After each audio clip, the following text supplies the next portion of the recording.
નમસ્કાર મિત્રો, આપણી ગુજરાત સ્ટડીઝ યુટ્યુબ ચેનલમાં ફરી એક નવા વિડીયોમાં આપનું હાર્દિક સ્વાગત કરું છું. તો મિત્રો, તમને ખ્યાલ છે કે સુરત મહાનગરપાલિકામાં ભરતીની જાહેરાત થઈ છે. એમાં વિવિધ અલગ અલગ પોસ્ટ પર ભરતીની જાહેરાત કરી છે, જેમ કે જુનિયર ક્લર્ક છે, સ્ટાફ નર્સ છે, ડ્રાઈવર છે, એન્જિનિયર માટે અલગ અલગ વેકેન્સી છે. એના સિવાય પણ ઘણી બીજી અલગ અલગ પોસ્ટ છે જેના નામ મેન્શન કરવા થંબનેલમાં પોસિબલ નહોતું. એટલી બધી અલગ અલગ પોસ્ટો ઉપર ભરતીની જાહેરાત કરી છે સુરત મહાનગરપાલિકામાં. ઓકે, તો આ ભરતી વિશે આપણે ડિટેલમાં વાત કરીશું કે જુનિયર ક્લર્ક માટે શું લાયકાત છે, સ્ટાફ નર્સ માટે શું લાયકાત છે, બધી પોસ્ટ વિશે આપણે માહિતી મેળવે છે. તો પ્લીઝ વિડીયોને લાસ્ટ સુધી સ્કીપ કરાવી જોજો. એન્ડ બીજું કે મિત્રો, તમારા જે પણ મિત્રો હોય, ફ્રેન્ડ્સ હોય, ગ્રુપ હોય, તો એ ગ્રુપમાં પણ વિડીયો શેર કરજો, કેમ કે બહુ મોટી એવી જગ્યા પર ભરતીની જાહેરાત થઈ છે સુરત મહાનગરપાલિકામાં. ઓકે, તો શું છે સંપૂર્ણ અભ્યાસક્રમ વિશે પણ આપણે ચર્ચા કરીશું. સિલેબસ શું રહેશે, પરીક્ષા પદ્ધતિ શું રહેશે, A to Z માહિતી આપણે આ વિડીયોમાં આવરી લઈશું. ઓકે, તો પ્લીઝ વિડીયોને લાસ્ટ સુધી જોજો. એન્ડ આપણી ચેનલ પર નવા આવ્યા સબસ્ક્રાઇબ કરવાનું બાકી હોય તો સબસ્ક્રાઇબ પણ કરી રાખજો, જેથી કરીને આવનારી સરકારી ભરતીના અપડેટ તમને સૌથી પહેલા મળી રહે. વધુ ડાયસ કરવા વિડીયોને આગળ સ્ટાર્ટ કરીએ. હવે મિત્રો, આ સ્ક્રીન પર તમે જોઈ શકો કે આ જે ભરતી આવેલી છે એનું આ ઓફિશિયલ નોટિફિકેશન છે. સુરત મહાનગરપાલિકામાં આ વેકેન્સી આવેલી છે. અને વેકેન્સીની વાત કરીએ કે કઈ પોસ્ટ માટે શું વેકેન્સી છે, અને અહીંયા તમે ટોટલ વેકેન્સી જોઈ શકો છો. અહીંયા જગ્યાનું નામ એટલે કે કઈ પોસ્ટ આપેલી છે, શું નામ છે એની વાત કરી છે. અને અહીંયા તમે કેટેગરી વાઇઝ તમે વેકેન્સી જોઈ શકો છો કે કઈ કેટેગરીમાં કેટલી વેકેન્સી છે. રાઈટ, હવે આપણે વાત કરીએ જે સૌથી પહેલા છે એ જનસંપર્ક અધિકારીની છે. એટલે એમાં ટોટલ એક જ વેકેન્સી આવેલી છે. પછી અસેસમેન્ટ એન્ડ રિકવરી ઓફિસરની વેકેન્સી છે, 7 વેકેન્સી છે. ડેપ્યુટી એકાઉન્ટન્ટની વેકેન્સી તમે જોઈ શકો છો. પછી રેડિયોલોજિસ્ટની વેકેન્સી છે. મેડિકલ ઓફિસર છે. ડેપ્યુટી એન્જિનિયર સિવિલ વિભાગ માટે વેકેન્સી છે. પછી એન્વાયરમેન્ટ એન્જિનિયરની વેકેન્સી છે. આસિસ્ટન્ટ એન્જિનિયર સિવિલ વિભાગ માટે વેકેન્સી છે. પછી આસિસ્ટન્ટ એન્જિનિયર એટલે કે વર્કશોપમાં વેકેન્સી છે, મિકેનિકલ ડિપાર્ટમેન્ટમાં. ત્યાર પછી આપણે દરેક પોસ્ટ વિશે આપણે ક્વોલિફિકેશન પર વાત કરીશું. પહેલા પોસ્ટની વેકેન્સી જોઈ શકો કે કઈ પોસ્ટ માટે કેટલી વેકેન્સી છે. રાઈટ, અહીંયા ટોટલ વેકેન્સી જોવા મળશે. આસિસ્ટન્ટ એન્જિનિયર ઇલેક્ટ્રિકલ માટે છે. પછી ડેપ્યુટી ટાઉન પ્લાનરની વેકેન્સી છે. આસિસ્ટન્ટ ટાઉન પ્લાનરની વેકેન્સી છે. પછી ટેકનિકલ ઓફિસરની વેકેન્સી છે. રેડિયોગ્રાફર ટેકનિશિયન છે. સ્પીચ થેરાપિસ્ટ છે. ઓડિયોમેટ્રિક ટેકનિશિયનની વેકેન્સી છે. સુપરવાઇઝર કોમ્પ્યુટરની વેકેન્સી છે. ત્યાર પછી આપણે વાત કરીએ સ્ટાફ નર્સ, તો સ્ટાફ નર્સની પણ 150 જેટલી વેકેન્સી છે. જુનિયર એનાલિસ્ટની વેકેન્સી છે. કાર્ડિયોગ્રાફ ટેકનિશિયનની વેકેન્સી છે. લાઇવ સ્ટોક ઇન્સ્પેક્ટર છે. ત્રીજી શ્રેણી ક્લર્કની વેકેન્સી 700, સૌથી હાઈએસ્ટ વેકેન્સી કહી શકાય કે 717 એટલે કે જુનિયર ક્લર્કની વેકેન્સી છે. લાઇવ સ્ટોક ઇન્સ્પેક્ટરની 11 છે. ફિટર માટે જે લોકો ITI ફિટર કરેલું છે 31 વેકેન્સી છે. ડ્રાઈવર માટે વેકેન્સી છે 444 વેકેન્સી. ત્યાર પછી અહીંયા તમે જોઈ શકો ટેકનિશિયનની વેકેન્સી છે. ડેપ્યુટી ઓડિટર છે. આસિસ્ટન્ટ ઓડિટર છે. ત્રીજી શ્રેણી એટલે કે જુનિયર ક્લર્કની જ વેકેન્સી છે, પરંતુ ઓડિટ વિભાગમાં વેકેન્સી છે. રાઈટ, 9 વેકેન્સી છે. ત્યાર પછી જુનિયર ફાર્માસિસ્ટ છે. લાઇબ્રેરી ક્લર્ક છે. મેન્ટેનન્સ આસિસ્ટન્ટ છે. લેબોરેટરી ટેકનિશિયન છે. ટેકનિકલ આસિસ્ટન્ટ છે.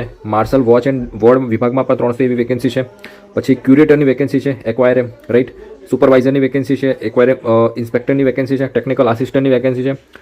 ટેકનિકલ આસિસ્ટન્ટ પછી એક્વાયરએમ એટેન્ડન્ટની વેકેન્સી છે. કોમ્પ્યુટર એજ્યુકેશન એન્ડ રિસર્ચ વિભાગમાં છે. અને જૂ ગાઈડ, જૂ કીપર અને જૂ સેવકની વેકેન્સી જોવા મળશે. તમારી કેટેગરી વાઇઝ તમે વેકેન્સી ચેક કરી લેજો. બરાબર, હવે આ ભરતીમાં ક્વોલિફિકેશન પર દરેક પોસ્ટ માટે અલગ અલગ ક્વોલિફિકેશન છે. આપણે વાત કરી છે મિત્રો કે ક્વોલિફિકેશનની કઈ પોસ્ટ માટે શું લાયકાત માંગેલી છે.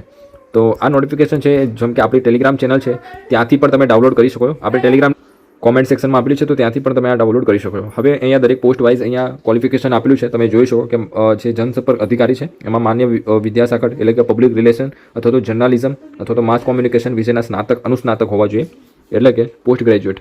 બાજુમાં તમને પગાર ધોરણ પણ આપેલા છે કે પગાર ધોરણ શું રહેશે.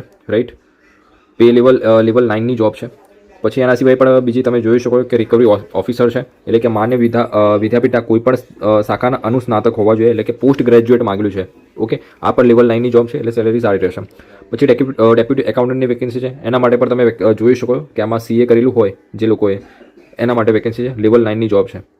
ત્યાર પછી આગળ વાત કરીએ રેડિયોલોજિસ્ટ, તો રેડિયોલોજિસ્ટમાં MD કરેલું હોય, અહીંયા જે લાયકાત માંગેલી છે MD રેડિયો ડાયગ્નોસ્ટિક્સ. ઓકે, અથવા તો આ પ્રમાણેની લાયકાત હોય તો તમે એલિજિબલ છો. અને બાકી DMRE કરેલું હોય તો 5 વર્ષનો એક્સપિરિયન્સ પણ જરૂરી છે. રાઈટ, આ પણ લેવલ 10ની જોબ છે. સેલેરી બહુ સારી રહેશે.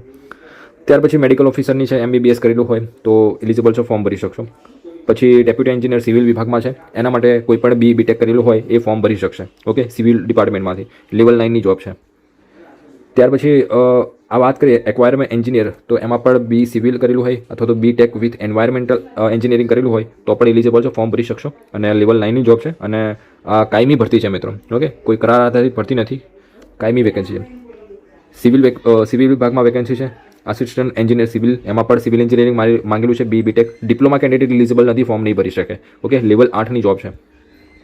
ત્યાર પછી વર્કશોપ મિકેનિકલની વાત કરીએ તો એમાં પણ BTech માંગેલું છે. ઓટોમોબાઈલ અથવા તો મિકેનિકલ બંને કરેલું હોય તો એલિજિબલ છો, લેવલ 8ની જોબ છે.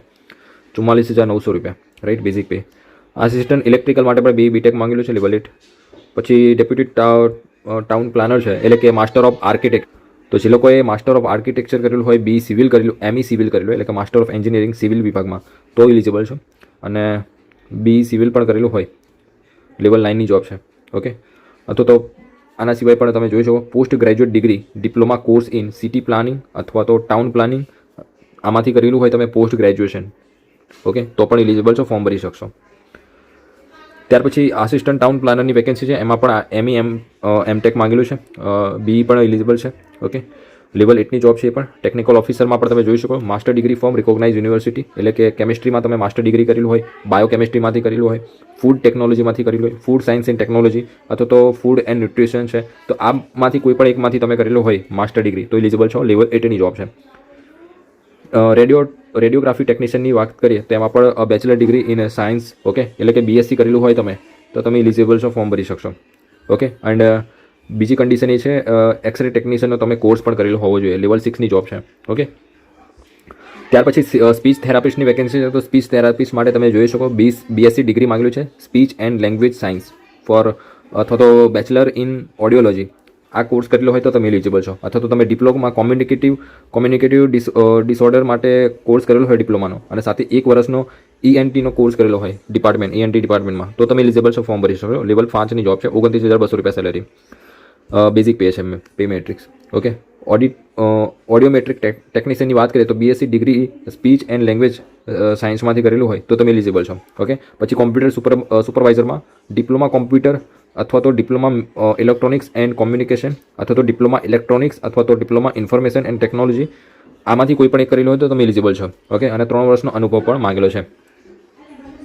અહીંયા બીજું લખેલું છે, નોંધ કરી લે કે ઉપરોક્ત શૈક્ષણિક લાયકાતમાં બેચલર ડિગ્રી કે માસ્ટર ડિગ્રી મેળવેલ ઉમેદવારો અગ્રિમતા આપવામાં આવશે. એટલે કે જે લોકોએ માસ્ટર ડિગ્રી કરેલું હોય, એટલે બેચલર ડિગ્રી કરેલું હોય, તો એ લોકોને પહેલાં પ્રાથમિકતા મળશે. લેવલ 7ની જોબ છે. સ્ટાફ નર્સની વાત કરીએ તો સ્ટાફ નર્સમાં બીએસસી, તો જે લોકોએ બીએસસી નર્સિંગ કરેલું હોય એ લોકો પણ એલિજિબલ છે. અથવા તો diploma in general science and midwifery, એટલે કે GNM કરેલું હોય તો પણ તમે એલિજિબલ છો, ફોર્મ ભરી શકશો. લેવલ 6ની જોબ છે, બહુ સારી એવી જોબ કહી શકાય, રાઈટ. જુનિયર એનાલિસિસ્ટની વેકેન્સી છે, master degree from recognise university, એટલે કે જે લોકોએ માસ્ટર ડિગ્રી કરેલી હોય, ઓકે, એમાં પણ સ્પેસિફિક કેમિસ્ટ્રી છે, બાયોકેમિસ્ટ્રી છે, ફૂડ ટેકનોલોજી, એમાંથી કરેલું હોય તો જ એલિજિબલ છે. ઓકે, બાકી નહીં. ત્યાર પછી મિત્રો વાત કરીએ લાઈવ સ્ટોક ઇન્સ્પેક્ટરની, તો લાઈવ સ્ટોક ઇન્સ્પેક્ટર માટે તમે ક્વોલિફિકેશન જોઈ શકો. Candidate have pass 3 years diploma animal husbandry, okay, એટલે કે 3 વર્ષનો ડિપ્લોમા કોર્સ કરેલો હોય એનિમલ હસબેન્ડરીમાંથી, તો તમે એલિજિબલ છો, ફોર્મ ભરી શકશો લાઈવ સ્ટોક ઇન્સ્પેક્ટર માટે. ઓકે. લેવલ 4ની જોબ છે. ત્યાર પછી આગળ વાત કરીએ ત્રીજી શ્રેણીના જે ક્લર્ક છે, એટલે કે જુનિયર ક્લર્ક, એમાં પણ તમે જોઈ શકો કોઈ પણ ફક્ત ગ્રેજ્યુએટ હોય એલિજિબલ છે, ફોર્મ ભરી શકશે. અથવા તો કોમ્પ્યુટર અથવા નહીં, ઉમેદવારે કોમ્પ્યુટરની પાયાની કામગીરીની જણાવતો, ઓકે, કોમ્પ્યુટરનો કોર્સ, ઓકે, એટલે કે કોમ્પ્યુટરનું તમને બેઝિક નોલેજ હોવું જોઈએ. અને જુનિયર ક્લર્કની વેકેન્સી છે, એ લેવલ 2ની વેકેન્સી છે, રાઈટ. ત્યાર પછી ફિટર માટે તમે જોઈ શકો ફિટર પણ ITI લેવલનું છે અને એમાં પણ લેવલ 2 છે, રાઈટ. તો આમાં ITI માંગેલું છે ફિટરમાંથી, મેં તમને કીધું એ પ્રમાણે. ડ્રાઈવરની વેકેન્સી છે, ગ્રેજ્યુએટ 10 પાસ ઉપર, એ પણ લેવલ 2ની છે. આમાં ખરેખર જોવા જઈએ તો ગ્રેજ્યુએટ લેવલની પોસ્ટ છે ક્લર્કની, ગ્રેજ્યુએટ, અને લેવલ 2 છે. આ છે એ ITI લેવલની 2 છે, તો આમાં પણ લેવલ 2 છે. અને ડ્રાઈવરની વેકેન્સી છે 10 પાસ ઉપર, અને એમાં પણ લેવલ 2 વેકેન્સી છે, રાઈટ. તો કહેવાનો મતલબ એમ છે કે અહીંયા કદાચ 12 પાસ કેન્ડિડેટને પણ ચાન્સ આપવો જોઈએ તો, ઓકે, કેમ કે ગ્રેજ્યુએટ લેવલની વેકેન્સી છે છતાં પણ લેવલ 2, ઓકે. કાં તો લેવલ સારી સેલેરી મળવી જોઈએ, 26,900 બેઝિક પે મેટ્રિક્સ હોય તો ચાલે, પરંતુ 19,900 બેઝ ઉપર 12 પાસ ક્વોલિફિકેશન રાખવું જોઈએ, મારા મુજબ એ હોવું જોઈએ, જેથી કરીને 12 પાસ કેન્ડિડેટ પણ આમાં એલિજિબલ થઈ શકે. ઓકે, કંઈ નહીં. આગળ વાત કરીએ ડાયાલિસિસ ટેકનિશિયન છે, એમાં પણ તમે જોઈ શકો છો વિદ્યા સ્નાતકમાંથી કેમિસ્ટ્રી વિષય સાથે સ્નાતકની પદવી ધરાવતો હોય, તેમાં 3 વર્ષનો ડાયાલિસિસ ટેકનિશિયનનો કોર્સ કરેલો હોય તો એલિજિબલ છે. આ પણ લેવલ 2ની વેકેન્સી છે, રાઈટ. ત્યાર પછી એક જે તમે જોઈ શકો આમાં પણ ધોરણ 12 પાસ માંગેલું છે, સાથે ડિપ્લોમા સર્ટિફિકેટ કોર્સ કરેલો હોવો જોઈએ, TMTનો, ઓકે, તો એલિજિબલ છો. અથવા તો મેડિકલ લેબોરેટરી ટેકનિશિયન કાર્ડિયોલોજિસ્ટ, એનો પણ તમે, અથવા તો એના સર્ટિફિકેટ હોય તો પણ ચાલશે. અનુભવ પણ માંગેલો છે 3 વર્ષનો, અને લેવલ 5ની જોબ છે. ત્યાર પછી ડેપ્યુટી ઓડિટર છે. ડેપ્યુટી ઓડિટર માટે candidate cell hold CA course કરેલો હોય તો એલિજિબલ છે, લેવલ 9ની જોબ છે. આગળ વાત કરીએ મિત્રો, આમાં પણ એક્સપિરિયન્સ રિક્વાયર છે. આસિસ્ટન્ટ ઓડિટર છે, એમાં પણ CA માંગેલું છે. ત્યાર પછી ત્રીજી શ્રેણીના જે ક્લર્ક છે ઓડિટ વિભાગમાં, એડવાન્સ એકાઉન્ટિંગ અને ઓડિટિંગ, અગર બેન્કિંગના ખાસ વિષયો સાથે પાસ થયેલ હોય તો માન્ય વિદ્યાપીઠના વાણિજ્ય સ્નાતકના ઓકે, એટલે કે કહેવાનું એવું છે કે બીકોમ કરેલું હોવું જોઈએ. ઓકે, બીકોમમાંથી ગ્રેજ્યુએટ હોય તો તમે એલિજિબલ છો. આમાં પણ લેવલ 2ની જોબ છે. ઓકે, તો આમાં ખાસ કરીને બીકોમ કેન્ડિડેટ જ ફોર્મ ભરી શકશે, બાકીના ગ્રેજ્યુએટ કેન્ડિડેટ એપ્લાય નહીં કરી શકે. લાઇબ્રેરી ક્લર્કમાં તમે જોઈ શકો SSC તથા તો લાઇબ્રેરી સાયન્સનો ડિપ્લોમા સર્ટિફિકેટ કોર્સ કરેલો હોય તો તમે એલિજિબલ છો. લેવલ 2નું મતલબ લેવલ 2ની પોસ્ટ છે. જુનિયર ફાર્માસિસ્ટ છે તો આમાં પણ ફાર્માસિસ્ટની ડિગ્રી કરેલી હોવી જોઈએ. અને મેન્ટેનન્સ આસિસ્ટન્ટ ઇલેક્ટ્રિકલમાં ડિપ્લોમા ઇલેક્ટ્રિકલ એન્જિનિયરિંગ કરેલું હોય તો એલિજિબલ છો, ફોર્મ ભરી શકશો. લેવલ 7ની જોબ છે. ઓકે, લેબોરેટરી ટેકનિશિયન છે એમાં પણ તમે જોઈ શકો BSc માંગેલું છે, BSc કેમિસ્ટ્રી છે, માઇક્રોબાયોલોજી છે તો એલિજિબલ છો. લેવલ 5ની જોબ છે.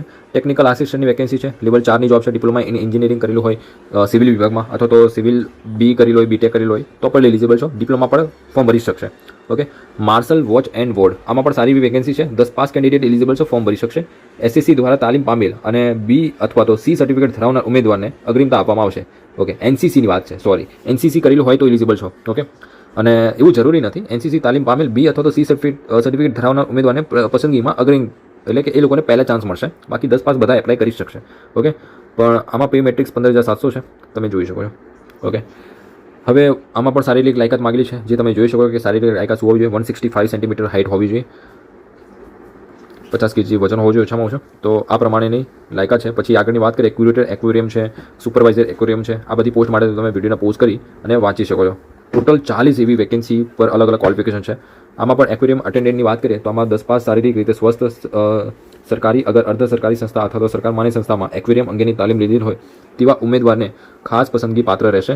આ પણ તમે સેલેરી જોઈ શકો 15,700 રૂપિયા છે. 10 પાસ ઉપર ફોર્મ ભરાય છે એનું પણ. પછી ક્યુરેટર એજ્યુકેશન રિસર્ચ છે તેમાં પણ તમે જોઈ શકો. જૂ ગાર્ડ છે તેમાં પણ BSc માંગેલો છે એ પણ.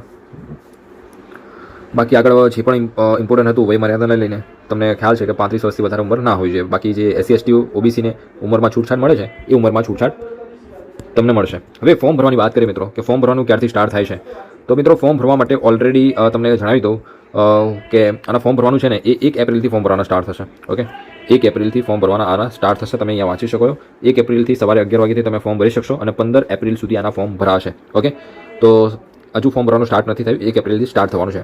પરીક્ષા પદ્ધતિ સિલેબસની વાત કરીએ તો આની પરીક્ષા પદ્ધતિ સિલેબસ તમને જોવા મળશે આપણી જે કહેવાય કે ટેલિગ્રામ ગ્રુપ છે એમાં જોઈન કરી લેજો. હજુ ટેલિગ્રામ પર તમને આના જે એક્ઝામને લઈને બધી અપડેટ મળતી રહેશે. ઓકે મિત્રો.